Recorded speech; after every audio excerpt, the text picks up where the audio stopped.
Well, I think the deck is stacked against everyone to some degree because life is very difficult and we all die. So, but some people do have it harder than others. And all of us have it very hard at some times in our lives. It's like, well, what's the alternative? You take responsibility for that and try to struggle uphill, because the alternative makes everything worse. It's not like it's fair. I know perfectly well that people have brutal lives. I've been a psychotherapist for 20 years. I've seen things you can't imagine. It's like, should they be bitter? Should they be resentful? Should they become violent? These things don't help. And it's responsibility, not guilt. It's not necessarily their fault. That's not the point. No matter where you are in life, you can take the lid off of your job. If you're wondering if you still have the lid on in your life, here are some clues that's going to let you know that the lid is still on. If you're not excited about waking up in the morning, if you're sitting around bored out of your mind, if you got time to do everything anybody asks you to do, if when you tell your dreams to all your friends, it makes sense to them, you got your lid on, man. Your dreams should not make sense to everybody. You got to say something that make people go, how you going to do that? That's when you got the lid off. It's too hard. Life isn't fair. These things in life are not easy for me. You look to your left, you look to your right, and you start to judge yourself off other people. Everything starts to corrupt your mind. You start to look around too much at other people and what they're doing, and that starts to corrupt your own dialogue. We are judging ourselves against too many people. You have to judge yourself against yourself. And that's the one thing I started learning, man. This isn't a race against me and Rich Roll.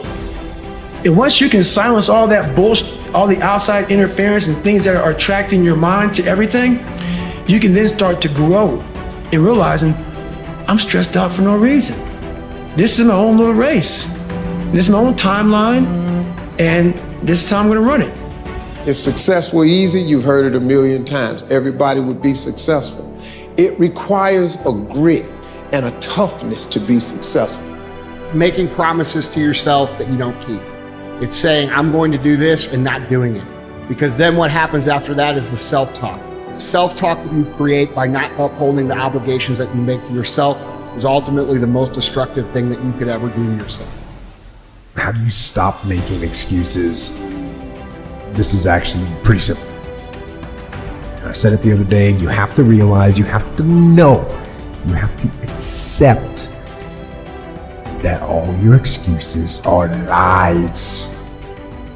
They are lies, all of them. Think about the things that you tell yourself, the lies you use to rationalize taking the easy road. Taking the easy road and leaving discipline behind. Some decisions are major decisions. And also there are a lot of small decisions that we don't make, that they tax our minds, they drain our energy. They create a lot of anxiety and nervousness and mental torment because we don't take care of it. We decide not to decide, which is a decision. Deciding to decide, to act, is a major, major challenge for all of us at different points in different areas of our lives.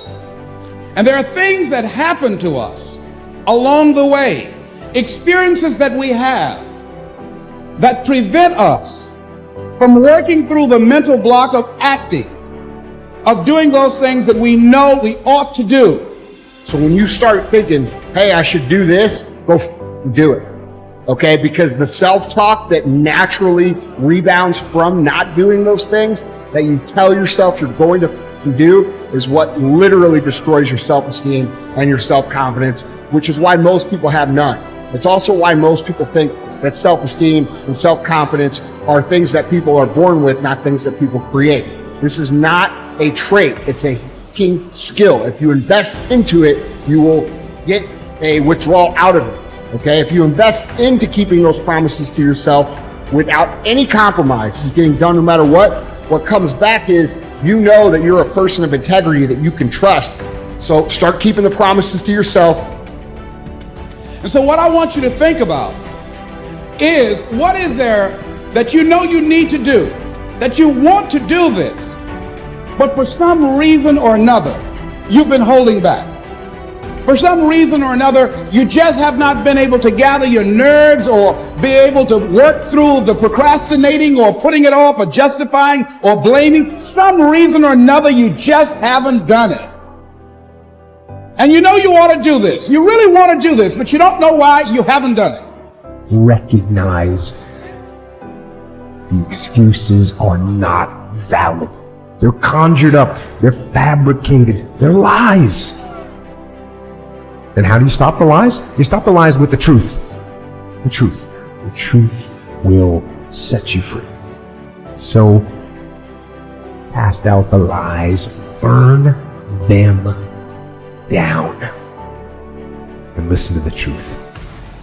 Then live the truth. And go out. Get it done.